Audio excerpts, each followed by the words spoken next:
25 years ago, on this very day, General George Marshall, then Secretary of State, received an honorary degree at Harvard and delivered a speech proposing the massive program of assistance to Europe that eventually became known as the Marshall Plan.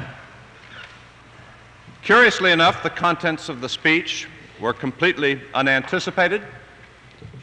No advance publicity was given, even to our good friend and my predecessor, President Conan. The speech attracted very little publicity in American papers, being crowded off the front page by events in India and Hungary and Washington, D.C. Ernest Bevin, the English foreign minister, heard the speech almost by accident while listening to a small radio by his bed. But nevertheless, in less than a year, the Marshall Plan was in operation. During its 4 years, some $12 billion was appropriated by the United States for the plan, but in total the plan made available more than $23 billion in grants and counterpart funds providing food and technical assistance, industrial goods, and capital equipment. And rather than charity or relief, it provided the capital that was needed to attain investment targets, avoid crippling balance of payments, deficits, and thus initiate and maintain a genuine economic recovery, to the extent that by 1952, at the end of the plan, industrial production in Western Europe had risen by almost 40% over 1948. As we look back today on the genesis of the plan, it can be said, I am sure, that the plan was designed, in part at least, as an early stage in the Cold War to strengthen Western Europe against the blandishments of communism. And yet, I think it is more true, if I can borrow from a rather forthright, outspoken, and often critical Swedish economist, and I quote, "It does not require any deep study of the American motives for this extraordinary aid to say from first-hand observation of the American people that the main attitude was much more the positive, generous one of sympathy and solidarity." I think that it is the remembrance of this spirit of international generosity and sympathy that gives us such satisfaction today as we look back upon the Marshall Plan. And this is a point worth pondering now that we have had to cut back so much in foreign economic aid in the face of our preoccupation with a range of domestic problems. And so it is fitting today not only to savor the achievements of the Marshall Plan, but to remember the generous sentiments that lay behind it, and to consider the continuing relevance of these sentiments in a world where so many millions of people in less fortunate countries are even more stricken with poverty and need than our European neighbors were when we assisted them in 1948. To help us mark this occasion, we have the great honor to welcome another world leader who, like Marshall himself, is an honorary alumnus of this institution. There is no man whom I would more happily welcome as a representative of Europe on this occasion. As you know, he has been mayor of Berlin, chairman of the SPD party, foreign minister in his country, and Chancellor of Germany from 1969 until the present. It is a very great honor for me, on behalf of Harvard, to introduce at this point Chancellor Willy Brandt of the Federal Republic of Germany.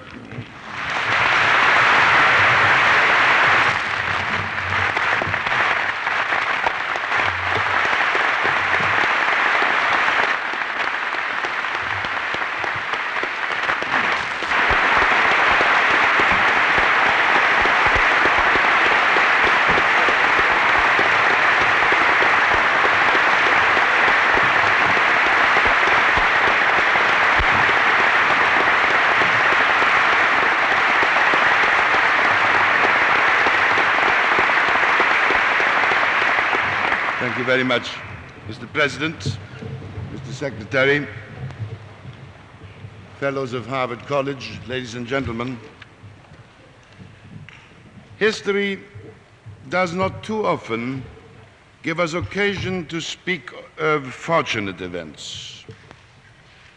But here in this place, a quarter of a century ago, an event took place which could rightly be termed one of the strokes of providence of this century, a century which has not so very often been illuminated by the light of reason. We are gathered here at this ceremony to commemorate the speech with which George Marshall announced 25 years ago that plan which was to become one of the most formidable and at the same time successful achievements of the United States of America. I have no authority to speak for any country other than my own, but I know, and I want the American people to know, our gratitude, the gratitude of Europeans, has remained alive. What we give in return is our growing ability to be a partner of the United States. And in addition, apart from regulating our own affairs, to assume our share of the responsibility in the world at large. To go back to the beginning, if happiness is a concept in which mankind perceives an objective, then in our epoch, it has for long stretches remained in the shadow. The era of my generation was a concentration of more darkness, more bitterness, and more suffering than nations have ever before brought upon themselves. Against this background, the act we are commemorating here today shines brilliantly. 2 world wars, which were first and foremost civil wars in Europe, plunged our civilization into the abyss of self-destruction. 10 million times in the first, more than 50 million times in the second catastrophe, one individual and irreplaceable human life was destroyed on the battlefield, in air raid shelters, in camps, by firing squads in the gas chambers, and by sheer starvation. And the most depressing part of it is that this century is laden with a stigma of names that have become the ciphers of ruin, names denoting the nameless ravaging of souls, and that tell us that hell on earth was a reality. We have known since then that man is capable of revolting collectively against any moral commandment and of surrendering that quality with which he was born, his ability to be human. We cannot and do not want to shake off this experience, nor our awareness of the threat that accompanies us day by day in the form of the multiplication of the means of destruction capable of snuffing out our whole civilization if they slip from our control. If we are no longer the master of that difficult peace we have today, that peace which we regard as our day-to-day task, but also as the ultima ratio of our existence. For this we have learned and I said this 6 months ago in Oslo, war has become the ultima ratio of this century. There are many who had forethoughts of this. One of them was George Catlett Marshall. He was a soldier. In other words, he served a profession which presupposes constant readiness for war with all its consequences. I put it that plainly because it brings into even greater relief the exemplary achievement of this man. That achievement was underlined by the award of the Nobel Prize for Peace. He was a soldier out of passion. But this word has a double meaning. In this case, it is the passion and energy with which Marshall discharged the duties of his profession. It also includes his readiness to suffer and to share the suffering of others, a quality indispensable in a good soldier and man of character. As a young staff officer, charged with complicated strategic and logistical duties, he witnessed the first mass loss of life at Saint-Mihiel and in the Argonne forest in France in 1917 and 1918.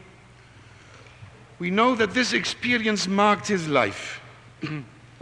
It did not cause him to falter in the steadiness of purpose which characterized the stages in his career during the interval of that precarious peace between the ceasefire of Compiègne and the 1st of September 1939. That 1st of September, when the German attack was launched against Poland and when George Marshall became Chief of Staff of the United States Army. Acting upon the instruction of his president, he took steps to ensure that the United States was heavily armed in its neutrality. Yet it was clear to him that America would for a second time be challenged to decide Europe's destiny. He was known as the organizer of victory. His circumspection and his exact yet imaginative strategy were the mathematics of the campaigns and battles upon which the Third Reich and the crazed policy of its leaders crumbled. The end was bitter, and not only for the vanquished. Victories too can be bitter, especially if they carry the seed of future conflicts. As in 1918, when the war was won and peace was lost for want of reason on the part of the winners and the losers, through stubborn mistrust on the one side, through resentment of the humiliated on the other. Against the wish of its president, the United States left Europe to itself, left it prone to the animosities and jealousies born of national pride, which did not cease to exist when the nations laid down their arms. That time, America's political and military leaders, faithful to the traditions of their fathers, felt that their duty was to withdraw and abstain from further international involvement. But in fact, that was no longer possible and apparently no longer permissible. It was different in 1945. George Marshall and others agreed that victory did not relieve their country of its responsibility. The United States did not for one moment claim that responsibility for itself. It shared it with its allies, in particular with Britain, which in 1940, putting up a lone resistance, refused to surrender its freedom, and with France, who, despite being sorely wounded, picked herself up again. But not least with the Soviet Union, which had fought tenaciously and suffered particularly heavy losses, and which now found the door to Central Europe thrown open as a result of Hitler's war. The understanding between the big powers called for their joint exercise of responsibility. But even before the war was over, the victorious powers quarreled over who should exercise influence over the liberated countries. Defeated Germany then became both the cause and the object of the Cold War. For a second time, it seemed that hardly had the fighting stopped and peace was lost in the clash of power interests and ideological conflicts. In that desperate situation, President Harry Truman recalled General Marshall from retirement and appointed him Secretary of State. That was on the 21st of January, 1947. Not as Chief of Staff for the Cold War, as many might have feared, but as the man who, having organized the war, was now looked upon to organize peace. The world hoped for and expected a constructive answer from the United States to the challenge of despair, helplessness, and distress, but also the will to live that had not become extinct in the hearts of the nations of Europe. Creative spirits on both sides of the Atlantic, who realized that no more time should be lost, had long been at work in providing that answer. The plan, which bears the name of George Marshall, was forged from many ideas and suggestions. Sober analysis of the absurd situation in Europe after the Moscow Conference of April 1947 converged with a determination to act before that terrible too late could be uttered. The European Recovery Program, which the Secretary of State outlined here 25 years ago, contained a sincere offer to restore collective East-West responsibility for Europe. The East rejected that offer, and that meant the widening and cementing of division. As you know, in those days I was in Berlin, and I say quite openly here that Ernst Reuter and I by no means found it easy to recognize this painful reality. We deplored the division of the continent, of our country, of our own city. We could not cede our will for unity to the advocates of nationalistic protest. But on no account did we want to give up the chance afforded by our regained freedom. We had to pit our will to assert ourselves against the dangers of paralysis. Berlin, in a way, became the cradle of German-American friendship. The refusal to resign to the situation became the basis for future partnership.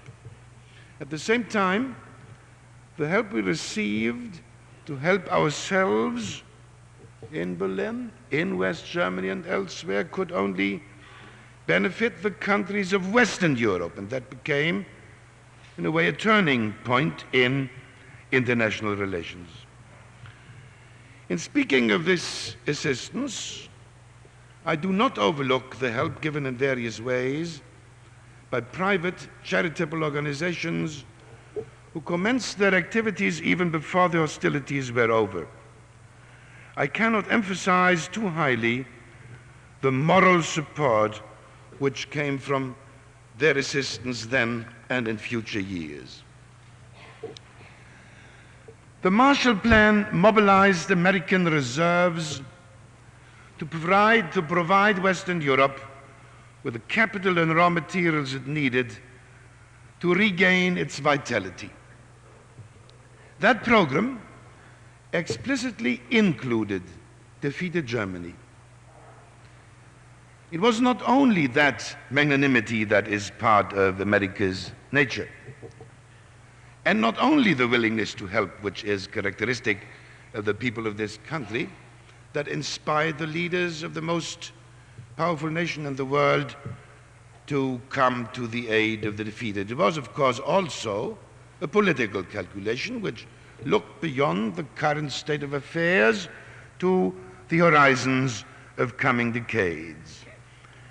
By this I mean more than that America understandably thought about its position in relation to the Soviet Union. I mean above all that the Marshall Plan challenged the European partners to enter into close economic cooperation, and inherent in the plan was also an appeal for a common political cause.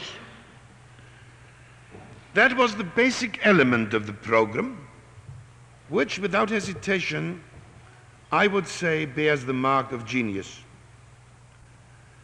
It traced, though tentatively, the aim of European, or at least West European, unity. It was more than the release of economic dynamism, more than the rekindling of industrial vitality which produced miracles, not only in the Federal Republic of Germany after the currency reform. Every nation of Western Europe showed in its own way that it possessed the unbroken will to work and pull itself up again, a will that had only waited to be sparked off. With his plan, George Marshall roused Europe's stifled self-confidence. He gave many citizens of the old continent a concrete stimulus to bring down from the stars the vision of a Europe united in lasting peace. The first step towards that aim was the OEEC, the Organization for European Economic Cooperation. Progressive thinkers in France, Italy, the Netherlands, Britain, and Germany were prepared for this change. The most outstanding among them was Jean Monnet. He was, in fact, Marshall's partner in Europe. That great Frenchman and European saw more clearly than others the need for modern economic planning on a wide scale, an asset that was partly attributable to his precise knowledge of the American reality. He knew that national frontiers had to be removed, or at least made bridgeable, if the continent was to be revitalized. The Schuman Plan, which by merging the coal and steel industries in the western part of our continent, was a significant first step to the joint organization of its economic energies, and this plan had been inspired by the great man to whom I pointed. His progressive determination coincided with the realistic instinct of three conservative statesmen whose European consciousness was embedded in the folds of history that lay deeper than the ideal of the nation state: Robert Schuman, Konrad Adenauer, and Alcide de Gasperi. Marshall Plan, OEEC, and the coal and steel community, and together with them the cessation of a negative occupation policy as manifest in the dismantling of industry, were the first stage posts of that European Renaissance, a term I prefer to the German miracle, which was really a European one. This leads us to ponder a little more the ties that link America inseparably with the destiny of the old continent. It was James Monroe who said that the new world would restore the equilibrium of the old. He has been proved right. In spite of the latent isolationist tendencies in America that are sometimes traced back to his doctrine. When he spoke of this equilibrium, he in fact anticipated the reality we now aspire to through our transatlantic partnership. In one of his early writings, Thomas Mann described the Atlantic as the new Mediterranean, and ascribed to the nation on this side of the ocean the legacy of ancient Rome. Well, ingenious comparisons of this kind fire our imagination, yet we are conscious of their dubiousness. Nowhere has the United States been prescribed an imperial destiny along classical lines, and past decades have proved that Europe, contrary to all the pessimistic oracles, was by no means doomed for decline as ancient Greece. On the contrary, the Marshall Plan was productive proof that America needs a self-confident Europe capable of forming a common political will. The United States, I think, is waiting for us Europeans to create the institutions capable of acting in our joint name. It waits for Europe to grow into an equal partner with whom it can share the burden of responsibility for world affairs. This we are patiently trying to do by seeking to enlarge and develop the community, which now with the inclusion of Britain, but also Ireland, Denmark and Norway, is in the process of creating an economic and monetary union and of establishing closer political cooperation. I may add that America's impatience over the slow progress being made in this direction is to some extent understandable. But that impatience was based on the wrong premise. It was erroneous to believe that Europe could reproduce what had become a reality in the United States. In Europe, the idea was not to level off national entities, rather to preserve their identities, whilst at the same time combining their energies to form a new whole. The idea was, and still is, to organize Europe in such a way that it will remain European. Yet, however tightly Western Europe may grow together, America will not be able to sever its European links. It will not be able to forget that the western part of the old world will remain an area of vital interest to it, a relevant conclusion reached by others, by Walter Lippmann, and he pointed there to his 50 years experience as a critical observer of world affairs. The nations of East and Southeast Europe, in spite of their less favorable starting position and conditions, have also given an impressive performance of reconstruction and modernization. Thus, we should not underestimate the possibilities of cooperation across the whole of Europe that may arise in the years ahead. Are we, after all, not now progressing beyond our bilateral experiences towards a conference on security and cooperation in Europe with the participation of the United States and Canada?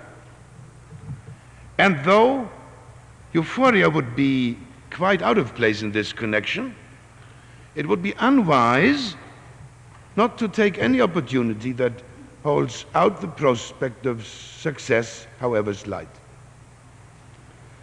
It is general knowledge ladies and gentlemen, that the Federal Republic of Germany is endeavoring to contribute in its own specific way to the improvement of relations and to the consolidation of peace in Europe. But our policy of conciliation and understanding with Eastern Europe could not for one moment mean that Europe and the United States would move apart. On the contrary, the will for détente is a joint program of the Atlantic Alliance. With the treaties of Moscow and Warsaw, and those treaties were brought into effect just 2 days ago,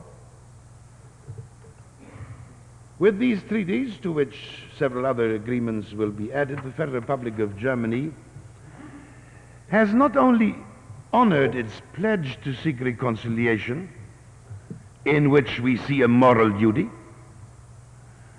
it has in fact returned, after a period of unclarity, to the mainstream of the will of the world, which commands East and West to relax the cramped positions and ease the permanent strain of the Cold War.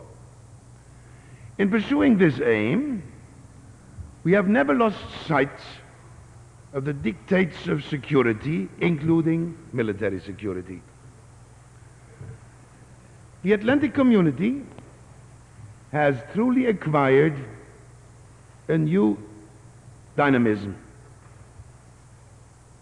It has developed into the entity prescribed for it by its founders, an alliance for peace, an alliance both militarily prepared and capable of negotiating without cherishing illusions.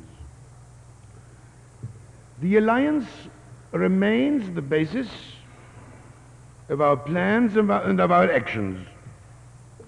Its reliability has encouraged our French and British friends and ourselves to remind our neighbors in the East that behind the barriers of power, interest, and spheres of influence, behind the ineffaceable delimitations of ideological differences, behind the irreconcilability of social concepts, there waits the new reality of a larger Europe which should be capable of harmonizing its interests under the banner of peace. Our parliamentary debate in Bonn over the treaties of Moscow and Warsaw was hard. It has shown that the process of détente can only be enhanced by steadfast and sober policy. Our courage to accept realities should express itself in this sobriety, a sense of reality which other nations have too often found lacking in the Germans. We need this sense of reality more urgently than ever before, for to liquidate the Cold War really means to close the accounts of the Second World War. In this phase of change, ladies and gentlemen, America's presence in Europe is more necessary than ever. I trust that those who carry responsibility in this country will not refuse to appreciate this. American-European partnership is indispensable if America does not want to neglect its own interests and if our Europe is to forge itself into a productive system instead of again becoming a volcanic terrain of crisis, anxiety, and confusion. The forms of American commitment may change, but an actual disengagement would cancel out a basic law of our peace. It would be tantamount to abdication.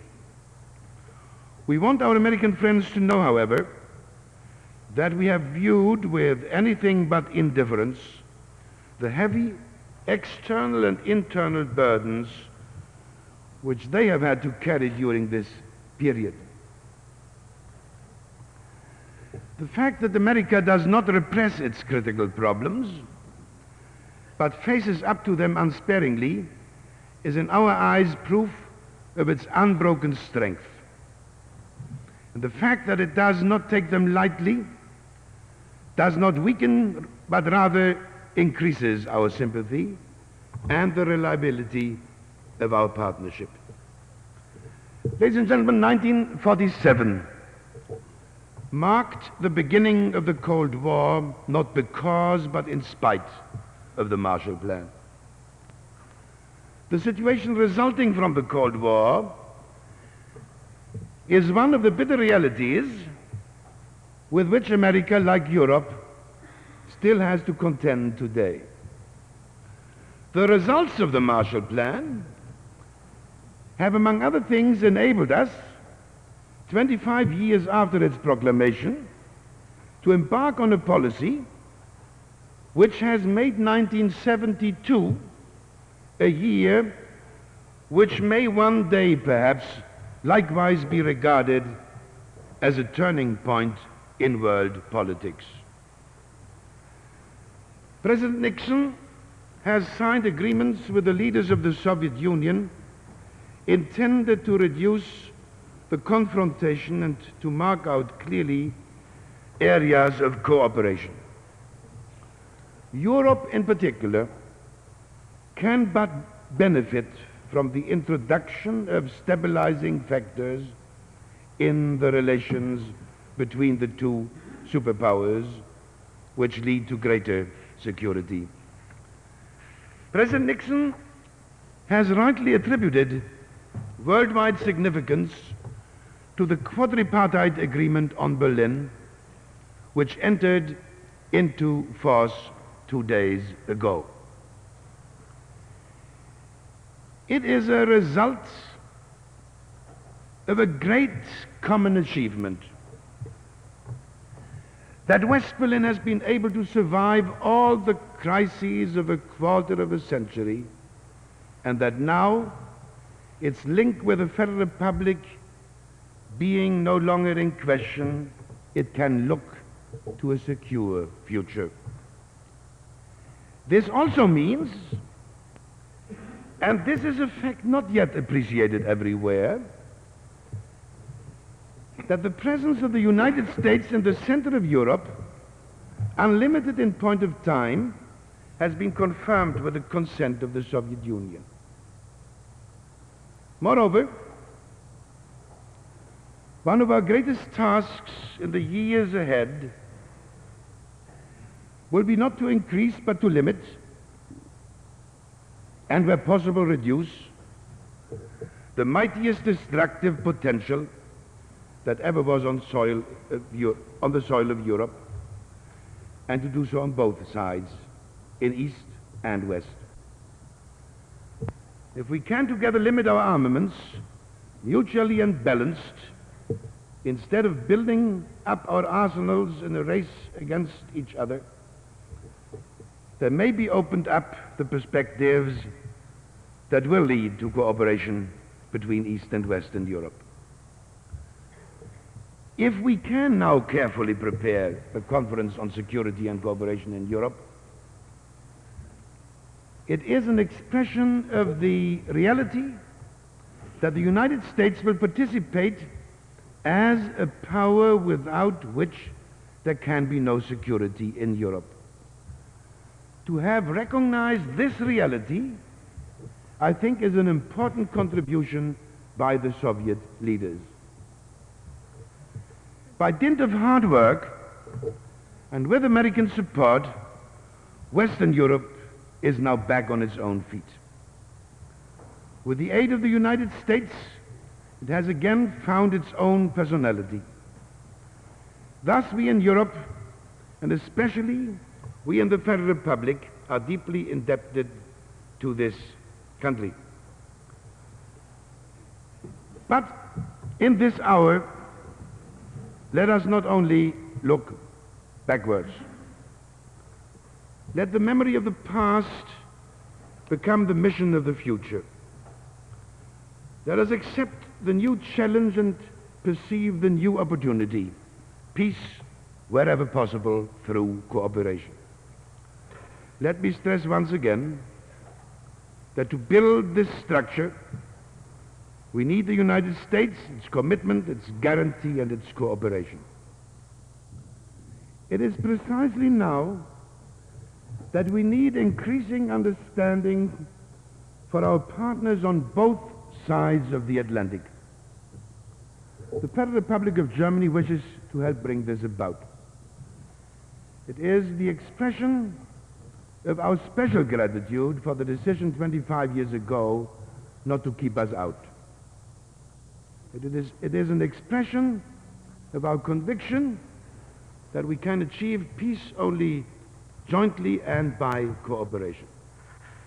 On the occasion, ladies and gentlemen, of the 25th anniversary of the announcement of the European Recovery Program by Secretary of State George Marshall, we, my colleagues representing all three parties of our Parliament and I, wish to inform you of several measures taken by the Federal Republic of Germany with a view to closer understanding between partners on both sides of the Atlantic in the 70s and 80s.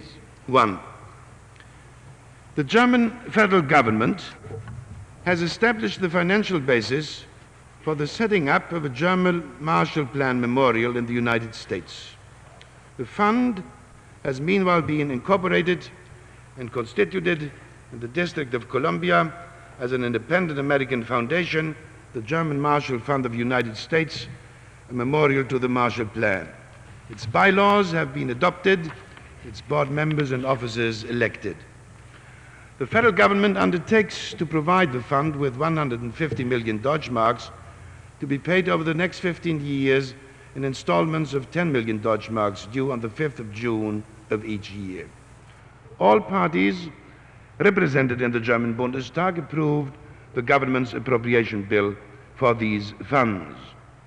Under the arrangements made between the German government and the fund's board of directors, the German Marshall Fund will administer its proceeds without any influence by German authorities and will use them to promote American-European study and research projects. There will be three main areas on which the fund will concentrate its interest: the comparative study of problems confronting advanced industrial societies in Europe, North America, and other parts of the world, the study of problems of international relations that pertain to the common interests of Europe and the United States, and support for the field of European studies. 2.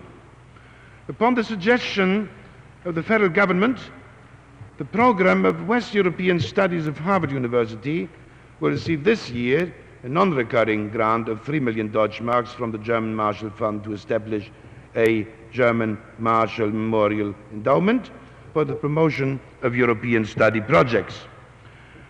3. The German government has always attached special significance to exchanges with the United States in the field of science. This is also reflected in the consistent support it has given to the German-American Fulbright program. So as to make it more effective, the German government has decided to increase its financial contributions substantially above the amount expected of it as a matching contribution, from the present 2 million to 3.5 million Deutschmarks per year. 4. In order to prove cooperation in specialized fields between American and German research institutes, German government has adopted a sponsorship program for the exchange of highly qualified American and German scientists. The German Ministry of Education and Science will earmark 5 million Deutschmarks per year for this exchange program. And 5, the Donors Association for German Science, an institution established by German industrial and commercial firms, has undertaken to replenish by 2.5 million Deutschmarks a year the amount made available by the federal government for the sponsorship program. These additional funds will be used for exchanges of scholars in the field of humanities. Ladies and gentlemen, We in the Federal Republic of Germany hope that these measures will have a beneficial effect on our partnership, and thus we follow up on the will for common effort that characterized the Marshall Plan program. Above all, we want to arouse in the younger generation that mutual trust which in those days exhorted the Europeans to make peace among themselves. They must not forget that the interdependence of states on both sides of the Atlantic, proclaimed by John F. Kennedy, must remain a moral, a cultural, an economic, and a political reality. It must not be renounced, nor must it be weakened. It is part of the as yet unwritten constitution of the future Europe, which we continue to strive for with gratitude and respect for the man whose work we commemorate here today, the soldier who saw his life's fulfillment in an act for peace. 25 years ago, he recruited us in the service of peace. In the spirit of his aims, we shall endeavor to do our duty. Mr. President, ladies and gentlemen, I am pleased that we have with us here today the chairman of the board of the German Marshall Fund of the United States, Dean Harvey Brooks, as well as the chairman of the board of overseers of Harvard University and chairman of the fund's honorary committee, Mr. Douglas Dillon. It is my honor and privilege to ask them to accept the deeds by which the German government sets up the German Marshall Fund of the United States and the German Marshall Memorial Endowment of Harvard's Program for West European Studies, together with the checks for the first of the 15 annual installments. Thank you very much, ladies and gentlemen.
Chancellor Brandt, members of the German delegation, on behalf of the Board of Directors of the German Marshall Fund of the United States, I would like to express our appreciation for this generous gift from the German government and from the people of the Federal Republic of Germany. The establishment of a completely autonomous and independent private foundation in one country with capital provided by the citizens of another country is, I believe, something quite new and unique. It constitutes indeed a generous and imaginative gesture, matching in innovation and boldness the action of the United States 25 years ago in offering aid to a vanquished country to which you referred, Mr. Chancellor. This board is very sensitive to the great trust and responsibility placed in us as the trustees of this remarkable undertaking. I can assure you we will strive to develop a set of programs which will have a significance to the peoples of Europe and America worthy of the importance and symbolism of the gift itself. We are all honored to have had a part in helping to bring this magnificent conception to reality. Finally, I should like to express the special gratitude of the board to you, Dr. Alex Miller, for your part in bringing about this great project. You were designated by the Chancellor as his representative in explaining the German conception to the Americans and in negotiating with the American Planning Committee the detailed plans for the fund. Without your unflagging enthusiasm for the idea and your patient devotion to the details involved in the development of such an arrangement, this magnificent idea might never have come to fruition.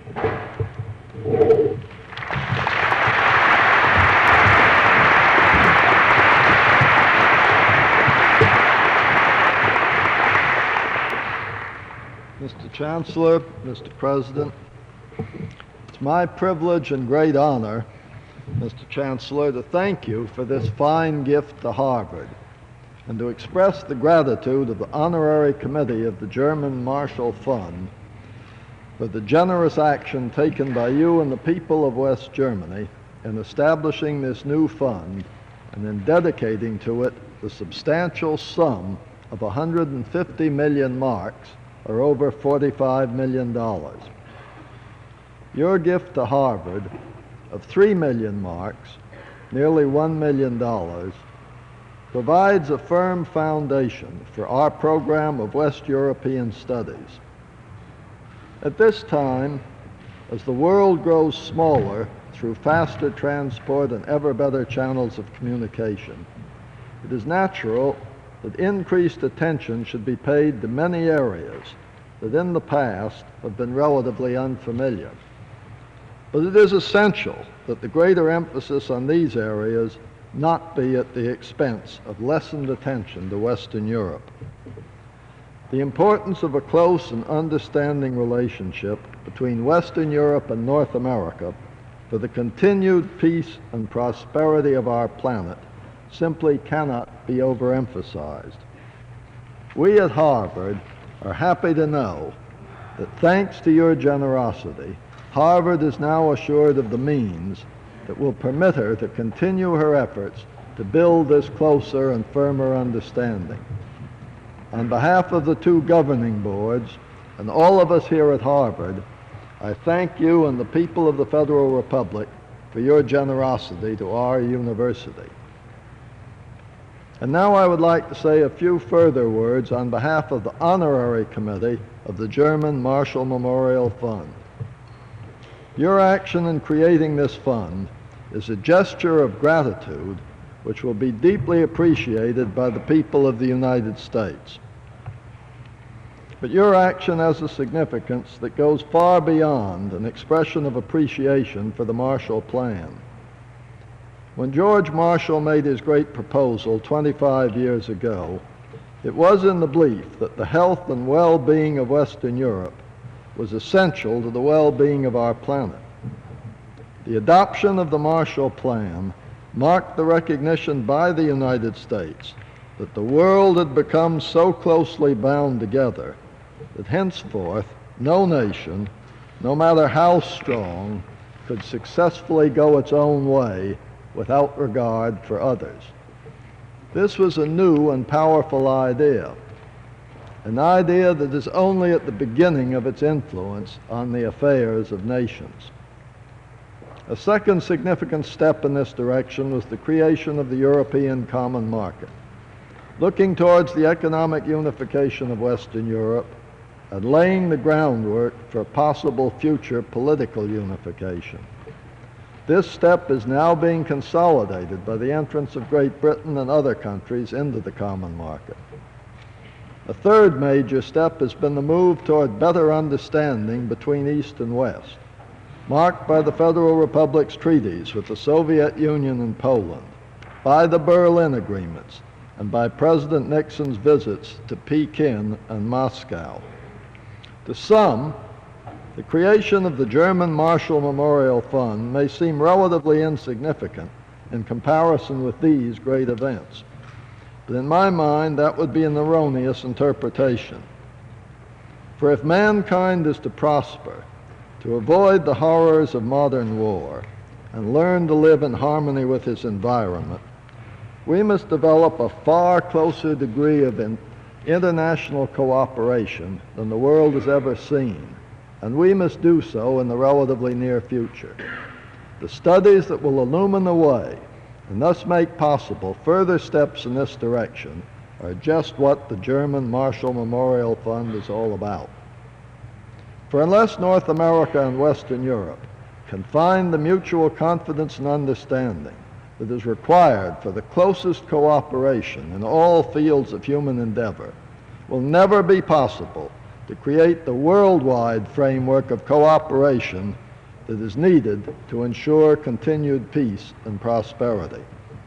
Looked at as an essential tool in furthering this cooperation, the true significance and importance of the establishment of the German Marshall Memorial Fund becomes clear. In closing, may I again thank you, Chancellor Brandt, and the other members of the German delegation, and all of the citizens of the Federal Republic for their far-sighted and generous gift. It is now up to us to so operate the fund that it can fulfill its great promise. Mr. Chancellor, we are glad to accept that challenge and responsibility. We will do our best to live up to the spirit of your great gesture.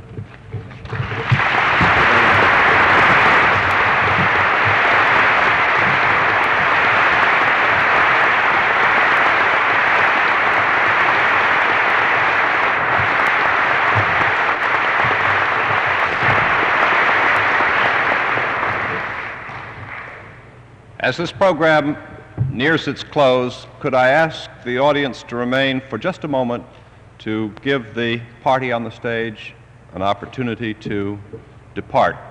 And with that, thank you all so much for coming, and the meeting now is adjourned.